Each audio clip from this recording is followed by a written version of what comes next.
নমস্কার, welcome to Amazon study. চলে এসেছি আবার একটা নতুন এপিসোড নিয়ে। আজকের এপিসোডে আমি অনুপাত নিয়ে আলোচনা করবো। আগের এপিসোডে আমি অনুপাত নিয়ে আলোচনা করেছি, দীর্ঘ অনেকগুলো এপিসোড ধরে আলোচনা করছি অনুপাত নিয়ে। এখন সমানুপাতে ঢুকেছি। সমানুপাত নিয়ে আপাতত আলোচনা করছি। পৃষ্ঠা 43-এর কোষে দেখি 3 এই অনুশীলনের অঙ্কগুলো নিয়ে। 1 নম্বরে বলা রয়েছে ছক পূরণ করে। একটা ছক দেওয়া রয়েছে, তাদের 4টে করে সংখ্যা রয়েছে একদিকে, আর একদিকে লেখা আছে সমানুপাতে সমানুপাতি নয়। মানে আমাদের রাফ করে বা মনে মনে যেভাবেই হোক করে দেখতে হবে যে সংখ্যাগুলো সমানুপাতে আছে কি সমানুপাতে নেই। তার আগে একটা কথা বলে নিই, এই অঙ্কগুলো আমি পশ্চিমবঙ্গ মধ্যশিক্ষা পর্ষদ প্রণীত সপ্তম শ্রেণীর গণিত প্রভা অঙ্ক বই থেকে দেখিয়েছি। চলে যাচ্ছি 1 নম্বর অঙ্কে। তো প্রথম দুটো করে দেওয়া আছে। আগে আমি ছকটাকে পুরোটা বানিয়ে নিচ্ছি। এই হচ্ছে পুরো ছকটা বানিয়ে নিয়েছি বই দেখে। তার মধ্যে এই প্রথম দুটো অঙ্ক কিন্তু করে দেওয়া রয়েছে। এবার পরেরগুলো থেকে দেখি। এই প্রথম দুটো সমানুপাতি থেকে আসবে 5:7। এটাকে আর কাটাকাটি করা যাবে না। 25 আর 35 যদি অনুপাত বের করি, তাহলে 5 দিয়ে কাটাকুটি হয়, ওখানে 5:7 থাকবে। তার মানে এটা হলো সমানুপাতেই রয়েছে। তাহলে সমানুপাতের ঘরে লিখলাম 5, 7, 25, 35। পরের অঙ্কটায় 4, 10, 4:10 যদি করি আসবে 2:5, আর 30:18 যদি করি তাহলে 2 দিয়ে কাটাকুটি করলে এদিকে 15, এদিকে 9 আসবে। 3 দিয়ে কাটাকুটি করলে, আর 6 দিয়ে যদি করি 5, 6, 30, 3, 6, 18, মানে 5:3। আর এটার থেকে আসলো 2:5। তো মানে এটা সমানুপাতি নয়। তার মানে এই ঘরে লিখবো 4, 10, 30, 18। এবার পরেরটা দেখছি। 5:10 করলে আসবে 1:2, আর 16:20 করলে আসবে 4, 4, 16, 4, 5, 20, 4:5। তো দুটো সমান হচ্ছে না, তো এটাও সমানুপাতি নয়। 5, 10, 16, 20। আর শেষেরটা দেখে নিই। 9:15 যদি করি আসবে 3:5, 3 দিয়ে কাটাকুটি করলাম। 18:30 করলে আসবে 6 দিয়ে যদি কাটাকুটি করি 3, 6, 18, 5, 6, 30, মানে 3:5। তাহলে এটা সমানুপাতি।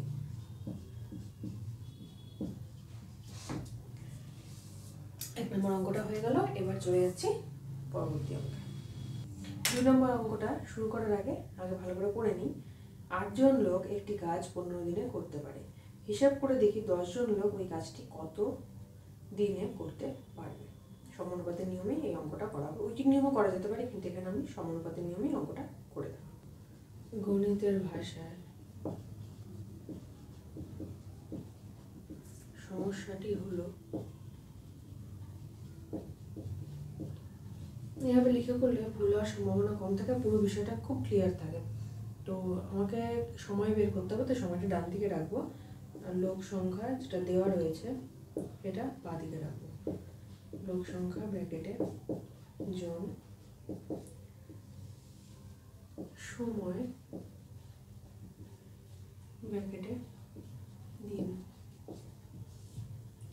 আচ্ছা, 8 জন লোক একটা কাজ শেষ করছে 15 দিনে। তাহলে 10 জন লোক এই একই কাজ কত দিনে শেষ করবে। যত লোক সংখ্যা বেশি হবে তত সময়টা কম লাগবে, যত লোক সংখ্যা কম হবে তত বেশি দিন লাগবে একটা কাজ শেষ করতে। তাহলে লোক সংখ্যা বাড়লে সময় বাড়ছে, লোক সংখ্যা বাড়লে সময় কমছে, লোক সংখ্যা কমলে সময় বাড়ছে। এখানে সম্পর্কটা কিন্তু ব্যস্তানুপাতিক সম্পর্ক হয়ে গেল। তাহলে এখানে লিখতে হবে লোক সংখ্যা ও সময় ব্যস্ত সমানুপাতে আছে।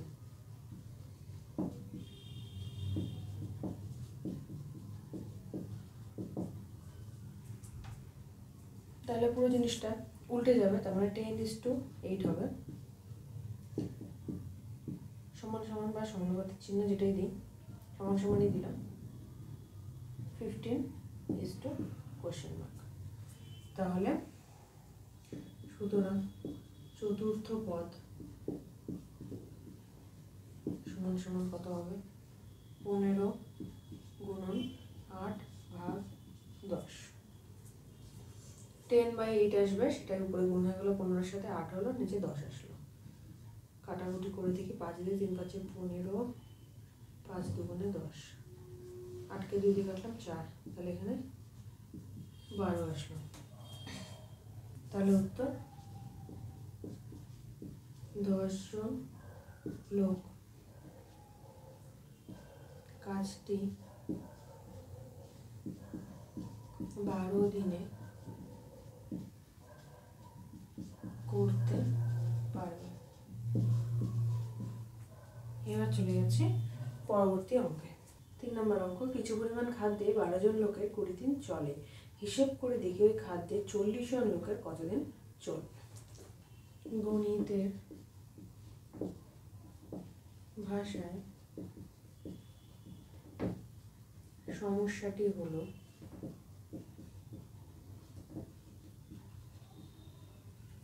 কি হবে, একদিকে রয়েছে লোক সংখ্যা আর একদিকে সময়। সময়টা বের করতে হবে, তাই সময়কে আমি ডান দিকে রাখলাম। লোক সংখ্যা ব্র্যাকেটে হবে জন, সময় ব্র্যাকেটে দিন।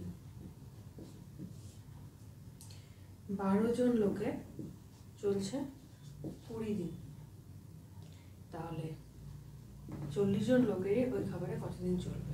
আচ্ছা, যত লোক সংখ্যা বেশি হবে তত কি হবে, খাবারটা কিন্তু কম দিন যাবে, আর যত লোক সংখ্যাটা কম থাকবে তত কিন্তু বেশি দিন খাবারটা চলবে। তার মানে বাঁ দিকের সাথে ডান দিকের কিন্তু ব্যস্ত সম্পর্ক হচ্ছে, সরল সম্পর্ক কিন্তু, সরল সমানুপাত কিন্তু হচ্ছে না। তাহলে কি লিখব, লোক সংখ্যার সাথে যখনই একটার সাথে আরেকটা বিপরীতভাবে বাড়বে, মানে একটা বাড়লে একটা কমবে, একটা কমলে একটা বাড়বে, তখনই সেই সম্পর্কটা ব্যস্ত সম্পর্ক হয়ে যায়। লোক সংখ্যার সাথে সময়ের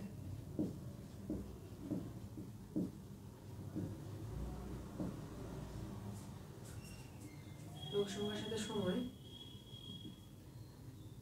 ব্যস্ত সমানুপাতে আছে। সুতরাং কি লিখতে পারি, 40 উল্টো হয়ে যাবে, 40:12 সমান সমান 20:? তাহলে সুতরাং চতুর্থ পদ সমান সমান 20×12 ভাগ 40, 20 দুগুণে 40, 6। উত্তর, ওই খাদ্যে, এগুলো যেহেতু প্রশ্নের অঙ্ক তাই উত্তরটা কিন্তু অবশ্যই ভালো করে লিখতে হবে, নাহলে পুরো নম্বর কিন্তু পাওয়া যাবে না। 40 জন লোকের 6 দিন চলবে। এরকমের অঙ্ক নিয়ে আমি নেক্সট এপিসোডে হাজির থাকবো। আশা করি আজকের অঙ্কগুলো তোমাদের ভালো লেগেছে, তাও তোমরা কমেন্ট করে জানিও কেমন লাগলো। অবশ্যই চ্যানেলটি লাইক এবং সাবস্ক্রাইব করো এরকমই আরও অঙ্কের ভিডিও পাওয়ার জন্য। সাথে থাকো, দেখতে থাকো আমাদের স্টাডি।